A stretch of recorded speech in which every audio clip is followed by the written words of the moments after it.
You are listening to the Ready PDM Network.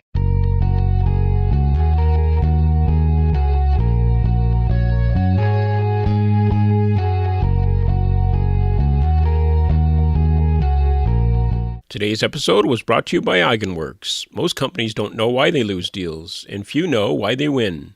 Eigenworks can tell you why. With the buyer as hero approach, Eigenworks gets deep insight into the reasons organizations make buying decisions. The product, promotion, and sales insights provide Eigenworks clients with a significant competitive position in their marketplaces. Are you ready?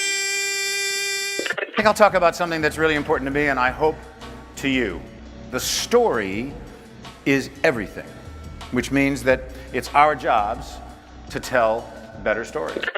What is content marketing? Oh gosh, that's the most difficult question of all, I think. I don't think most companies really understand what it is. It's something that will transform marketing more broadly over time and, well into the future. Content marketing is everything. Content is the only thing that markets. Newsletters are a big part of what we do. We're very respectful of that database that we create, that we don't spam people to death. The first important element of good storytelling is conflict. Conflict creates tension, and tension keeps people engaged with your story. You'll never guess who liked my page. Seth Godin. Well, how often do you post on Facebook? How often do you blog? How many fans do you have? I have to put this on my Twitter. I love hearing stories about other users. I love seeing disaster stories. Oh, transmitter got flooded. Those go off the charts whenever we do one like that. Or a hurricane hits a transmitter site. Lightning takes down a tower. The second important element in storytelling is authenticity. And I think a lot of content marketers need to be mindful of falling into the trap of looking for keywords or quick hits to boost their ranking on Google. Stay true to your brand and true to your voice, and audiences will respond to that authenticity with enthusiasm and passion. Are you ready? Hello, Ready Product Radio heads, and welcome to another exciting episode of Ready Product Radio. This week we have a presentation from John Whyte, Head of Marketing for Nautel, on how to use content marketing to reach an international audience on a shoestring budget. This session was recorded live at Product Camp Atlantic 2015. Nautel is one of the world's largest manufacturers of broadcast transmitters, with more than 14,000 transmitters deployed in over 177 countries, and is headquarters in Hacketts Cove, Nova Scotia. Special thanks to the Product Camp Atlantic team for hosting a great event. Ready Product Principle number 9 is, humans connect through authentic stories. Used correctly, content marketing is a cost-effective way to connect with your target audience. Enjoy the show. So international could be, how do you sell internationally? How do you design products to go international? Channel strategy, marketing. So maybe as a case study, I was going to talk, once again, a little bit like the earlier talk this morning. I'm going to talk a little bit about some of the things Nautel does that actually might be appropriate for smaller companies because we do this on a really tight budget. But just how do we get our message out into a global world? And then we can, as what you would prefer, then we can talk about some of the other topics as well, too. Does that sound like a reasonable approach? Away we go. Okay. So for us, this is actually our world. This is a contributed site where radio stations all over the world kind of light themselves up on the map. So it kind of shows where our potential customers are. So it's kind of daunting for a company in Nova Scotia. We have a niche product. It's when we try to get people exposed to our product worldwide, we go into a very, you only need to sell a few into each country. That's our market. But somehow we have to get a hold of people in those countries, make them aware of us. It's very challenging. In the United States, it's not too bad because at least there's enough of a sizable industry there that there's communications magazines that go out to those people so we can talk to them. But as you go around the rest of the world, multiple languages, we have a very low budget, tiny team. You can't go out and buy a list. You can't go out and buy a list. Sir, could I please have the list of all international broadcasters between X power and this power? The list doesn't exist, so we have to do it all the hard way. So I don't know if any of you there's a lot of talk about content marketing. I don't know if any of you hear that term. Every now and then in marketing there's the buzzword, and that is the one, what's inbound marketing or content marketing. But there is a company that's called HubSpot. There's a few in this business. HubSpot I like because they tell their story so well. I actually practice what they preach, and so you'll see slides like this if you go to their website. And as a marketer internationally, we have to deal with this at the same time dealing with the international problem. Is the whole way that people buy things has changed. By the time they pick up the phone to call one of our sales reps, they're well down the pipe as to looking at specs and getting an assessment for references. So if there's any big nightmare I have is that they might get so far down the road they don't even pick up the phone to call us, so they just may bypass us and put other people on their list because we didn't do a good enough job of getting our word in front of them. So marketing and selling's changed, but I counter that marketing and selling hasn't changed. People still read magazines, they still go to trade shows, depends on the product. They still want to touch it, they still want to get references from other people that they know that might have the product. So, our company, and I think every company that markets internationally, especially B2B, is struggling with this right now because budget still has to go into this old traditional stuff, but then you've got to spend money into that other stuff that I showed. So it really creates a dilution. I won't spend a whole lot of time on this, but I have a small team. It seems to be getting smaller all the time. We'll try to address that this year. Within our company, this is what I see as our role as a marketing team is for the people that we want to get involved with us. We have to find some way to get the awareness, standard marketing stuff here, get our name in front of them. As they start to engage in the sales cycle, we need to work on better tools that make our sales folks more efficient and convert the customers around. And then when our products, we have some customers that might only buy from us every 15 years. The products last a long time. So we've got this long nurturing piece that needs to be maintained to keep our name in front of them so that when they do finally pop up to say, yeah, I think I need something new, they think of us. Or when they get a call from one of their colleagues that says, what are you using? Is it good? We want our story to be in front of them. And if I go back to that slide that said, got this fragmented world with a limited budget, it's very expensive for me to go out and advertise worldwide and do a little bit of advertising. But a very strategic piece for us is actually to grow our own contact list, to invent our own contact list of that thing that I mentioned that I can't buy, to create a list of contacts. So we spend a lot of time on that. And so I'll talk a little bit about that. So this is, where our database is right now. I think it depends on your industry. You might look at a database that's actually, we exceeded ourselves. It's up around 14,000 now. So 14,000, knowing 14,000 prospects may not sound like that big. Depends on your industry, where you might, list might be 1 million or 100,000. But our industry, just to give you a sense, a good magazine in our industry might have a list of 5,000 to 7,000. So we're starting to feel like we're starting to get our names to our contact base to a point where it's actually very strategic now, because now I have a means to get out in front of customers worldwide without having to pay $3,000 for an ad each time and to have limited control over the message that gets to it and who gets it. So these guys are all in and opt-in? Yeah, exactly.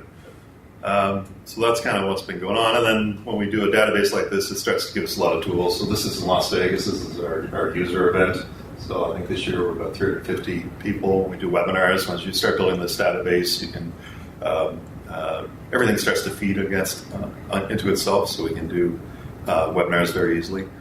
So this concept, once again, between content marketing is that you don't interrupt buyers. You actually attract them to come to you by putting information out there. Inbound. Once again, I don't want to beat this concept to death, but you attract them to your site. If they get interested enough by showing them the right information, you convert them into actually a contact, because they'll give you your email address, and then that gives you a means to communicate with them over time. Once again, this is a case study of some of the things we do. We spend a lot of time on webinars. Webinars gives us video content that we can repurpose a lot of different ways. And for some companies, doing a video could be quite daunting. We're very lucky in that we sell to engineers, so their expectation for high polish. In fact, it's the opposite. Instead of an expectation for high polish, it's a distrust of high polish. So it falls right into our hands. So if they see a very polished thing, they start to go, "Ooh, too salesy." Another benefit we have is that in our company, we have a lot of people that kind of came up through the industry that were maybe at one time ran stations, or actually it's a double whammy. They might have run a station, and they probably also have a radio voice. What a beautiful tool to have if you're doing a webinar. So we do a lot of webinars. We do them on the cheap. We don't even do, oftentimes we don't even do dry runs. We have people that are talented enough. We put slide sets together so we can crank these things out many times a year. So that gives us a tool, once again, that we can put on our website and promote as an event and get people converted.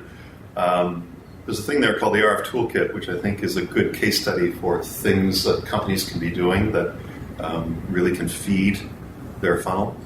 Ebooks, we're starting to do a little bit, and I'll talk about that a little bit more as well. So we talked about webinars there. There are lots of them. Here's other little tricks. So we're an international company, so if any of you were out marketing and you have either agents or people that speak other languages, we take advantage of trade shows. When you're in a trade show, we send a videographer there. He's doesn't work for us, he's a contracted creative person that can shoot. Once again, we're not trying to do polished videos, we're just trying to do videos. So when we get there, we'll take a survey through the staff that we have or our agents and say, who speaks Portuguese? Who speaks Spanish? Who speaks French? And we'll line those people up in front of products with a video camera, and suddenly for the equivalent of maybe $1,000, we can have 10 videos in 10 different languages if we need to. So very easy tools to crank out stuff that can speak to an international audience. That's web hits. So newsletters are a big part of what we do. We're very respectful of that database that we create, that we don't spam people to death. So we send out right now about 6-7 newsletters a year. They tend to be very rich. There's a kind of a good balance between product information, but a lot of tools and tips, and everything feeds amongst everything else. So if we have a really hot video, we'll promote that again in the newsletter. So once again, these things just add on to each other. If they're only buying every 15 years, a lot of that must be tips, and because you're trips. You're only researching once every 15 years. So. People love hearing stories about other users. They love seeing disaster stories. Oh, transmitter got flooded. Those go off the charts whenever we do one like that. Or a hurricane hits a transmitter site. Lightning takes down a tower. So those that ties into the whole hero journey thing again, right?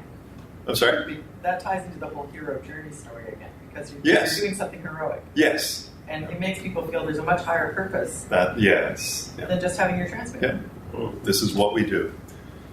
So that's an example of a newsletter. Ebooks, I guess this is another industry trick. We do ebook type things ourselves, but we like doing it through a third party, and something we've been doing lately. So it's nice to have a branded third party do an ebook, partly because they'll do content. We have to pay for it, but it's sometimes the third party endorsement of something is much more powerful to a customer. They're more likely to sign up for it than if it just had our Nautel name on it. So we'll advertise in that. But lately, what we've been doing is commissioning private label. They are private label commissioned ebooks. So we'll go to a magazine and say we want to buy an ebook from you, and then we'll sell advertising into that ebook. So we can take the cost of that standalone ebook and take it down to 25%. So we still gain the value of it being a third-party branded piece, but also we get to pick the people that pay money to go into it, because they'll only be our friends. And another thing that happens, so this ebook comes out published by this magazine, and it's got our name on it, but none of our competitors' names on it. Which kind of, where are those other guys? So that's been a lot of fun for us to do that. We're going to be doing a lot more of that. But it's a way, by selling things that you do to other people, it's a great way to save money and kind of co-market. Twitter, okay. Sorry, Megan, this is in here. I think my belief is you have to talk to people the way that they want to be spoken to. This is a presentation I used for another audience, so Megan and I go back and forth on Twitter a lot. Which is to say John isn't on Twitter. No. I'm not either, so I'm with you. Well, you know what? I'll go there when our customers go there. Every year, that big event, we do a survey, pretty detailed survey of how people are using or want to be communicated with. Yeah. And I think it's partly demographics, partly where this particular audience lives. They're not on Twitter, so we're not going to go there until we see, right now there might be 5% of the audience is on Twitter. When they start getting up a little higher than that. Otherwise, it's going to be a time sucker for us, and there's other things that we talked about prioritization earlier today. There are things that would be higher value for us to do at this point. We do Facebook, and we do LinkedIn. That's a good piece as well too. Is Facebook for us. All these things you have to feed the beast. So where's the content going to come from? And one of the good things is that our sales reps get Facebook, so they have become a good channel for content that feeds into Facebook. When you've got a small team, you could probably spend all your time just creating content for Facebook. We loved the idea of LinkedIn, and I still love the idea of LinkedIn. But when we tried stuff with it, we couldn't make it work. The return per dollar was just not what we wanted. As I said, I wanted it to work.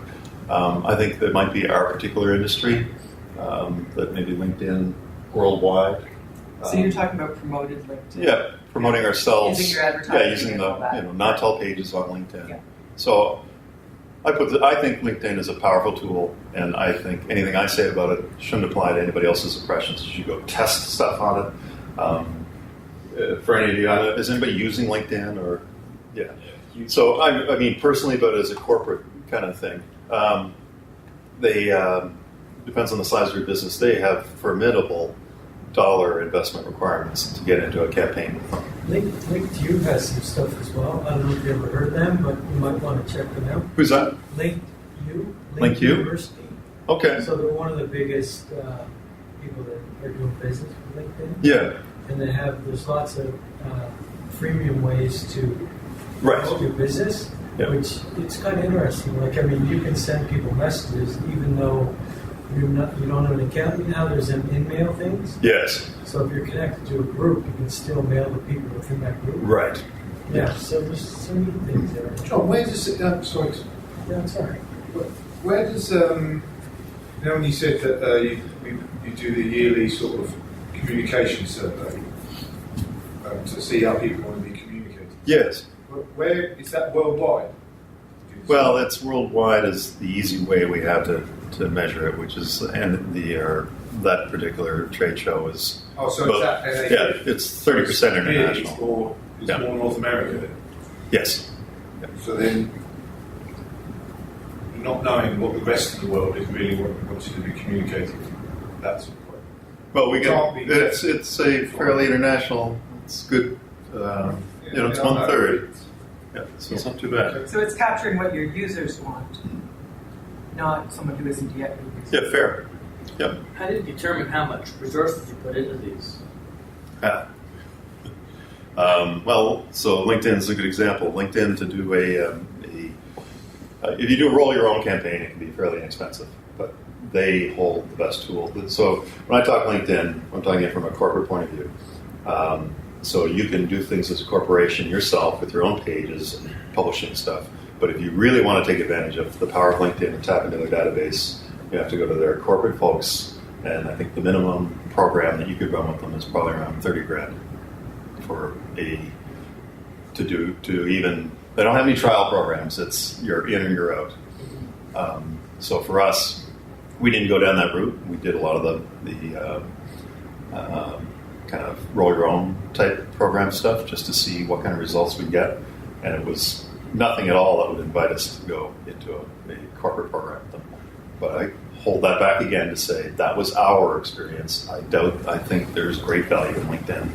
And I think if another organization was to try a roll your own, they might see great results and be worth spending that $30,000 with them. What's the power of Twitter then, Megan? Because I don't use it, so I don't know. I don't know. I only have about 12 clients I've picked up through Twitter. Yeah. So for an individual consultant, that's lots, right? Yep. Plenty. What Twitter does is gains you exposure, lets people see you. It costs me nothing, although I could do promoted Twitter as well, but I don't, in fact, because I'm creating content anyway. So I'm doing what you're doing with your video. Yes. And repurposing it in a bunch of platforms where people who want my services are. And one of them is Twitter, in fact. So I'm there. Now, conversely, LinkedIn, I use LinkedIn pages for certain things, and I put posts there. But I would find that LinkedIn, for me, in my prior job, when we were recruiting students to the university, as an example, it's a great place because I can say I want students with, a bachelor level education, not commerce students. Right. If I'm looking for people to come into the MBA program, and I want them in X provinces where we know we typically have the best value proposition and are shown to be desirable and so on. And I set my limit of my bid, and I create my own pre-roll video with my own video company, which doesn't live here anymore, Egg Films. Oh, yes. And then we roll that, and that drives interest and then links them through to yet the next level, much like your pipeline of before they get to the point of actually wanting a sale, they've already come quite far into the pipeline. So. And that, I think if there's, a message we talk about these different ways to get into the market, you've got to get a sense for where your customers are and what's going to be the right vehicle for you. Because there's probably more choices than, depends on how big you are, there's probably more choices than you can afford to spend time on. So prioritize, test a little bit to see which ones work for you. 2 of those 3 companies will still be around in 10 years, but the other one won't. That's the other thing. I don't think Twitter's going to be around for too much longer. Yeah. They're wrestling with their business model. Really? Yeah. So in all this content marketing, the whole goal is conversion. And I'm not going to say we've got it aced, but we do have a couple of things that are working well for us. There are a couple of companies within Halifax that have really latched on as being consultants in the conversion and content marketing space. I know Kula is doing very well. They've got the mindset down, and they're actually drawing in customers from Silicon Valley, even though they're located here. So there's some great people there. They're one of the first resellers of HubSpot. And they are reseller of HubSpot, I think they're the first people to latch onto that. I have to say, too, I showed HubSpot stuff, but we don't use HubSpot. We use another solution called Silverpop. I don't know if I'd necessarily recommend it to people. It solved a very specific problem for us. We had all kinds of different databases of YouTube users and people that had very good sets of APIs for pulling those all together into one. It's IBM. It's an IBM piece of software. What's that called again? Silverpop. Silverpop's the company, and the product's called Engage. Yeah, it's recently bought by IBM. Yeah, there's. I'm trying to think of the big people out there. There's Silverpop, HubSpot, Salesforce. Actually, Salesforce I think owns HubSpot, but they also own another one. HubSpot is how big's your team? Wants to do its own IPO. Yes. How big's your team that focus only on your social media? Half a person. Yep. And you can see that half a person above the podium, possibly. No. You've got another person beside you. Yep. I'm a very talented person that helps me with that. So, what CRM do you use? Sorry? Do you use CRM? We're Salesforce. Salesforce. Yeah. And so our Silverpop database talks selectively to Salesforce. And how many users do you give access to that? Do you have like customer support and sales? And customer support and sales, and if anything, marketing hasn't used Salesforce much yet. We're not well. We're at this point we're good at drawing people into the database, but we haven't done a mastering of doing the closed loop piece of creating good campaigns that translate into trackable ROI. That's the nirvana when you get to that point where you're creating the leads are being tracked through, being acted on, and you can track revenue. Your email newsletter will go out through HubSpot or through Silverpop. Through Silverpop. Yes. have analytics on that, like open rates? And Yes. Stuff, Yeah. And that capability on email is pretty common. There's even some very low-end solutions with that stuff. So this is a good, content marketing case study. We happened upon a tool that lets engineers, if they're going to design a new site or think of upgrading their site, they want to do test patterns, just theoretical patterns. Okay, if I put more power into an antenna, how much of an audience would I capture? Or if I move my antenna on top of this mountain instead of on top of this building, what would my audience be? So typically they may have to go to a consultant to get that type of work, and it'll cost them money. And if they want to get a license, probably that's what they should do. But we worked with a hobbyist actually, who was doing ham radio stuff, and got him to adapt his tool for FM radios, gentleman in Montreal. And so with that tool, we exposed to the world this free tool where broadcasters can go in and they can do what-if scenarios. So it's a pretty powerful piece, because for us, we get to know where they're thinking of putting a transmitter. Well, first of all, just that they're thinking about something. So first of all, we've got them qualified a little bit. But we also know where they're thinking of putting it. So we know geographically that it's not in Idaho, that it's going to be in Bangladesh. That's pretty powerful. We also know what power level they're looking at doing, which is also very important to us, because we'll know whether it's what type of product should be pitched there. So we've had a lot of fun with this. This is really a great tool for feeding our database. And the only thing, the conversion part, is to use this tool, we need your email and a modest piece of information. So that means they go into the database. This is just an example of what it is. So the prospects want a map of where their antenna is going to be, so we help them find it. But we take this out, we tie this now in with Google AdWords. So on keywords, if a broadcaster in Peru is doing a search for RF propagation tools, we'll pop it up. We won't put our company name there. We want this to be just a generic tool. So they'll probably see us eventually when they start using the tool that it's Nautel that's sponsoring this thing. But we don't want to scare people away by putting our name in front of them. We do a lot of fun things with Google AdWords. We target the names of all of our main competitors. They, if there's an Italian manufacturer and someone's looking for them, might never have heard of us, but we'll be top search item whenever they go in. So do they do that to you? Right? No. There might be one or two cases where I think there's the German company I was talking about earlier. They do a little bit of that. So that's been very powerful. I think I said enough about this. Yeah, so this is what our sales reps get. Now, I'd like to take it much further than that. In fact, the whole idea of this marketing automation software, like a SilverPop or a HubSpot, is to start taking data like that and start a campaign to say, you signed up for the tool. Did you know you could do this with it? You seem to be doing plots for this power of transmitter. Did you know about these ones that we make? And here's the issues that you might have in installing it. So we can provide value. So we've created, early on programs, training wheel programs, to start doing that, where we're automating the process. Because our whole idea is, actually, this project's been successful enough that when we hand customers our maps, it's actually full of dots like this, and they go, what do I do with this? This is not qualified. So that's why we start to use the marketing automation tool to say, well, actually, this guy right here who's looking for a high-power transmitter, which is worth your time spending time on, has actually been to our website 10 times in the last week. He's downloaded buying guides. He's downloaded install notes. If he's not on your prospect list, you better get him on there now. So that's where we're trying to take this. That's good. Oh, and that's the logic behind the program. So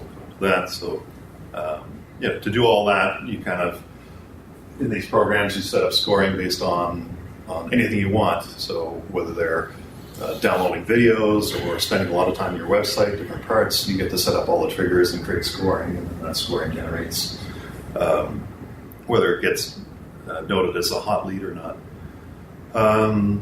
Content. So this, you asked how many people we have doing social media, and so content is a massive challenge for us. This year we're going to try and invest a little bit more for it. One trick we do is I call it here semi-automated storytelling. This is a trick I learned many years ago, is we create an automated means for our customers to give us formatted stories, which become reference stories. So this is super powerful.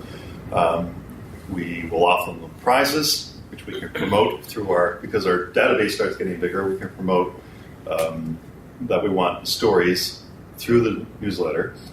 When they get this is very little work for us because we coach them on what the story has to be. It has to be so many words. It has to talk about this. You have to have pictures. If you don't do all those things, you don't get entered for a prize. And so these just feed into us, and we can actually change the dial if we want more stories. We can up the prizes. If we want a story on this type of a situation, we change the prizes to be for that story. If we have a new product that we launched, we really need to get some stories. We can point our messaging around that. So we get these stories. Because they come in, they've answered the questions we want them to answer, we get something in a format that we can hand to a writer, and in an hour they turn it into a very polished story. So we can outsource all of that. So you pass the stories on to a writer. The writer's basically got the story written, but they might type it up, format it, send it out to the prospect and say, or the customer and say, does this truly reflect what you had meant to say? And they say, yeah, but I really meant this in this statement. And so it just becomes a great reference story engine. And now you have all those reference stories with pictures. Well, we also get people to sign off that this will be used in magazines or on the web. So all that stuff taken care of at once.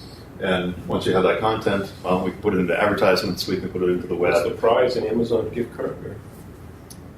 Which is that? What's the prize that you're offering? Oh, it depends. For a while, we try to find what's interesting to people. So for a while, you go back to the iPad early days, it would be iPad minis that would work. Bluetooth speaker seems to keep people happy these days, nice high quality one. So we change it up every now and then. But this has just been a fantastic tool for feeding content and getting relevant content. Is the prize branded somehow, like no iPad case or anything like that? No. Don't even need to do that. No. So. Yeah. Awesome. Because people get hung up on that, I notice quite often, where they're like, but our name needs to be on the prize. Oh, okay. And it becomes a thing, right? Yeah. But it's obviously working well without. Yeah. Well, you saw that we throw in a hat or something like that for Nautel. This partly people like to tell their story. But if you give them the right coaching on how to tell it right, then it's good for them and it's good for us. What's the real motivation, do you think? Because the prize is not always motivation. Yeah, I think the prize might say, "Oh yeah, I'll get something for this," but people are proud of what they do, so they want to say, why they made this decision to get something, or just to see their names in press or written up nicely. There's just a kind of a pride to see that. Good way to get headlines or something like that. Mm-hmm. Yeah. It is that too. This is something I struggle with when it comes to this whole content marketing conversion. Is sort of where do you draw the line on what content on your website is convertible or locked behind a email requirement versus what do you make available? Right now I'm probably biased too much towards almost everything is open. You don't need to convert on. Only things like our toolkit or maybe an ebook or something you might have to convert on. If I was to bring the folks in from Kula, they would take the opposite approach. Now, it's partly because they're consultants and they want to see as much conversion activity as they can so they can prove to you that their efforts are working.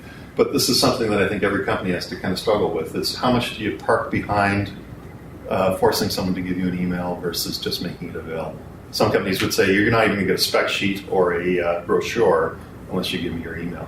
You can analyse that anyway, can't you? Sure. The difference between the people pressing on that. Well, you could do A/B testing. That is something you could truly do A/B testing. At what time do they abandon cart? And if they abandon it every time you ask for email, then it tells you something. Yeah. I think there's very few companies require an email address for a blog for reading something. Maybe, but downloading an ebook, I think that's a tipping point for sure. Yeah. They want an email address for that, or any kind of file. Like HubSpot is, Yes. It does a good job. Like, great, the blog is fantastic reading. Then as soon as you want a PowerPoint, Excel file, or anything ebook from them, then you've got to fill in your company name, how many employees, and I did even ask you a couple of questions like, do you do marketing? Yes. And certainly an email address. So on that point, I mentioned HubSpot, and they, they're selling this concept, but they get it, and they exercise it, and they're using it in their own marketing. And I would recommend anybody that's curious about these kind of techniques or just wants to observe it, sign up for the newsletters. They're wonderfully, very helpful newsletters, a blog that you'll get once a week for newsletter. They're also, but every time you go to sign up for something, you get to see the whole process working. Yeah, they're also brilliant, like taking something that could be dull and making it very interesting. Yeah. I think their point is that anything you do, you can make that interesting and create a lot of content that people will come back for. Right, and they're magicians at repurposing other people's content. Yeah, absolutely. So we found this article on, but you can only get to it by giving us your email. What would be the impact to your business if you didn't do any of this stuff? This is what I see as a strategic. If I wasn't building or we weren't building that database, I think that is the way the media changes. It makes us very prone to our competitors over time.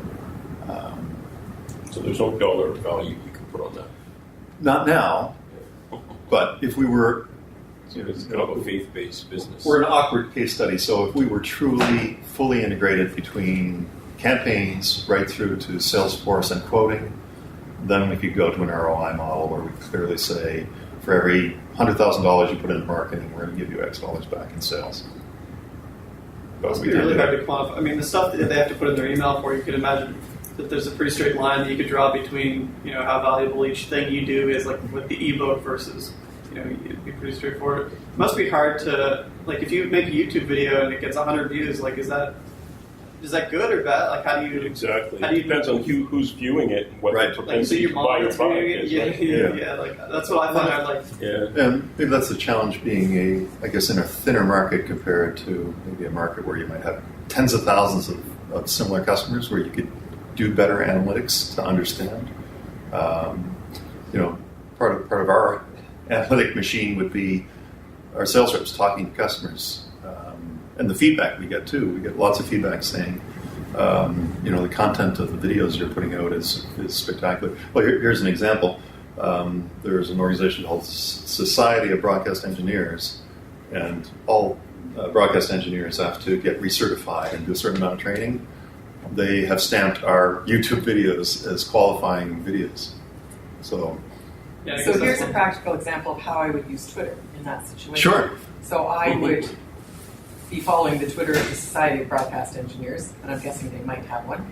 Yes. And I would tweet at them that I've just posted a link to our latest video in our collection. Yeah. And having posted that through Hootsuite and done the short link through Avily, which is a subset of Hootsuite, I get analytics on how many people clicked through to the video through the Twitter. Yep. And then I see, was that a source? So it would be a way to measure, did more people get to it that way than putting it on Facebook or something? So I could use it as a tool.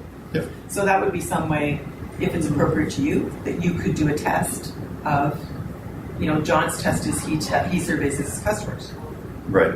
As a user group. Another way would be to kind of do Twitter as a test of itself. Let's go back though, because I'm not a Twitter guy. So you would follow them, and that gives you the permission to direct message them because you follow them. Well, I can tweet at them regardless. So I can tweet at you at. That's what I mean. It's like a DM. So I don't need to actually. Well, I wouldn't do a DM. I would just. Yeah, it's sort of, but it's. Oh, I see. You do an ad. I just do at.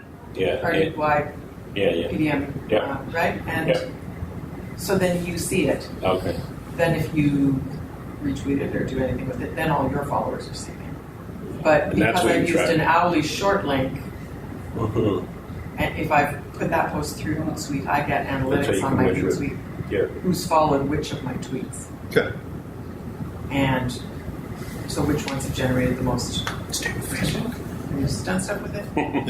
our customers would never care about our Twitter, but the company has a Twitter, and if there's an award that somebody's tweeting about it, and then there's different, companies within the industry that are sort of, there's still stuff that can happen there, even if the customers don't give a crap about Twitter, because they don't. But sometimes it's raising awareness. Someone will, every time I post a blog, so I post a blog every week or two, sometimes several times, depends on the topic. Every month I have a theme. So we've got a content theme for the month. And so there will be a set bunch of tweets and posts to LinkedIn and blog posts and updates that all rotate around the theme. And then the regular content of me just answering Matt when he says the cookies are out. Okay. And, whatever. Interspersed with that, because it makes you human and not a bot. Yeah. But then you can see our different themes resonating. You can look at that. I use Twitter as a conference tool to look at my notes. I take notes here. So if you had a Twitter, I would have used @Nautel. And then I would just look for everything I tweeted about @Nautel, and I would see all the notes I made of everything John said today. Right. I used a hashtag just of Pecan Atlantic instead, which works pretty well. Yeah. But I could go even more granular. So I would use it as a search tool, like a Boolean operator in that case. It's got value. Yeah. Yep. But no tool is for everyone. Right. And no tool works in every situation. So we talked about the conversion part, where to draw the line. I'm trying to think if there's what other content I have to show you. I guess this is more international stuff that kind of applies to us. This is maybe worth mentioning. Once again, we're not a big company, so maybe some of these lessons apply to small organizations, but I play a game with paid advertisement. I can't afford to be in big magazines continuously every edition, but the game I play is I need to be in them enough that I get editorial written about me, and then I'm a player. So it's kind of I have certain purposes for needing to go into print. Sometimes we're doing a big product introduction. I want the big double spread. I want big impact. But beyond that, mostly just playing the game with the editors to say, yep, they spend money on us. We can't ignore them.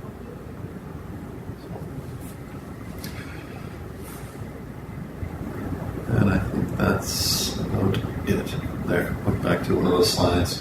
So that kind of talks to just some tricks doing international marketing. The other topics that I kind of mentioned that we could speak to, and maybe this is more of a shared discussion, is how do you address products for international, and how do you sell international? I can take on the selling international one. I think that depends once again on what you're selling and your business model. But what's worked well for us is an agent model. So we have an agent network in probably 100 countries around the world. So that gives us someone local that knows the customs, knows the trade regulations, knows how to import things into the country, speaks the language. If there's political issues, they bring all that to us. So they become almost the expert in the local market, but maybe not the product expert, and we back them with a direct sales force that would come in. So ours tends to be a low volume, high value product. So very different if you were selling French fries. That model probably would not work for you at all. You've got to have something, you'd have to have a much more stronger impact in each individual country. For them to be have no competitors that they carry? Yes, we tend to. That's not the rule though. But we certainly look for strong level agents. We don't give exclusivity. We manage exclusivity. There's a philosophy that we manage and expect exclusivity, but they turn out to be exclusive even though if it's not in writing. We have partners that maybe focus on 3/4 of the high value part of our product line, and maybe for 1/4 they might sell a competitor. As a marketer, I like to fix that long term. I like to play games with our value proposition to make sure that there were no alternatives that would be attractive. But the other way around is, do they get exclusive territory? The territories are, once again, it's not exclusive, but they would be named. We try, you get into channel strategy philosophies now. Our market is thin enough that it only makes sense to, say, Singapore, for us only to have one channel partner there.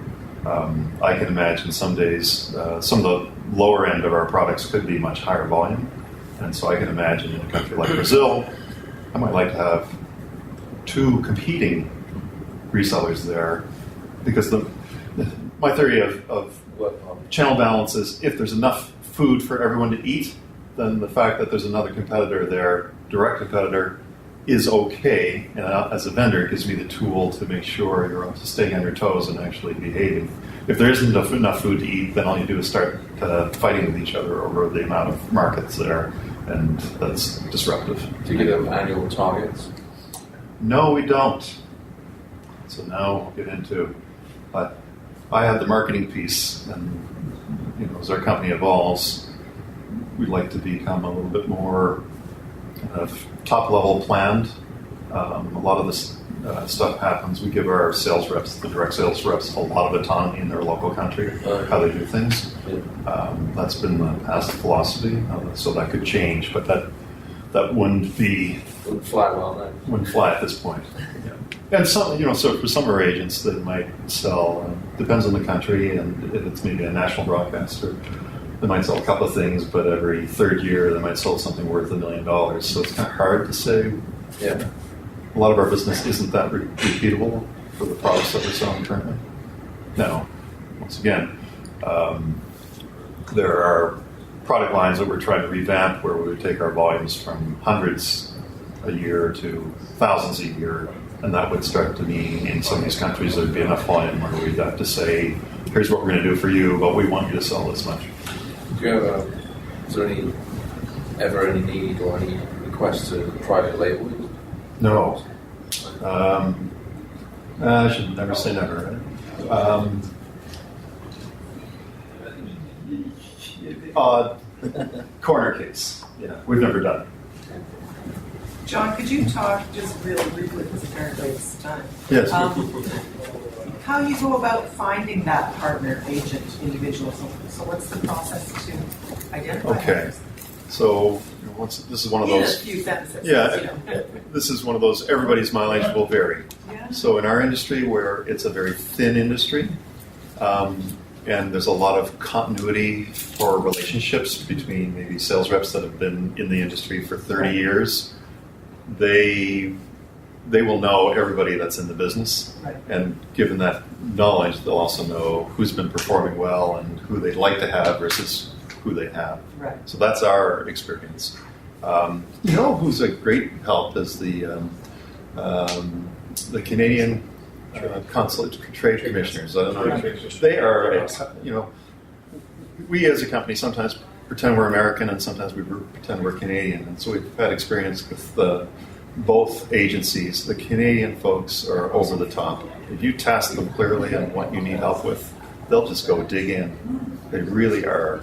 So for especially a small company, trying to figure out how to market into Middle East or something like that, they will carry the flag. The thing is good, isn't it? So the whole to do with government export is in Canada. The lending of money, helping you to borrow money to fund overseas exporting and stuff is excellent. Yeah, EDC is another powerful. Open doors. NSBI trade missions or anything like that? A little bit. We're mostly covering ourselves worldwide now. And their focus has changed a bit since their organization too. So, but you can meet many of those folks. Thank you very much. I hope that answered some of your questions. Today's podcast was brought to you by Eigenworks. Eigenworks specializes in win-loss analysis and customer development as a service.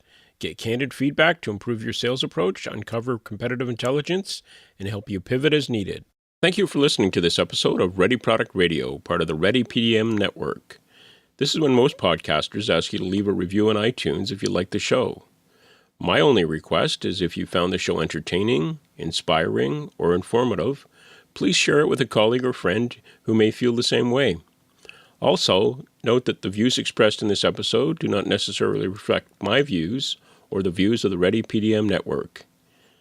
If you want yourself or your product to be ready, then keep your eyes on your markets, your ears to your customers, your mind on their experiences, both good and bad, and finally keep your hearts in your products. Until next time, thank you for listening. You can contact us on Twitter at Ready Product Radio. That's RDYPRODUCTRADIO. And on the web at www.readyproductradio.com. Gee, mate, what do you want to do tonight?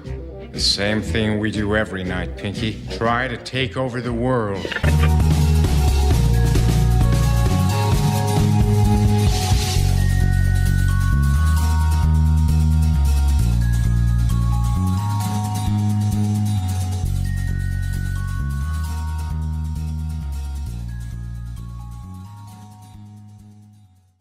You're still here? It's over. Go home. Go.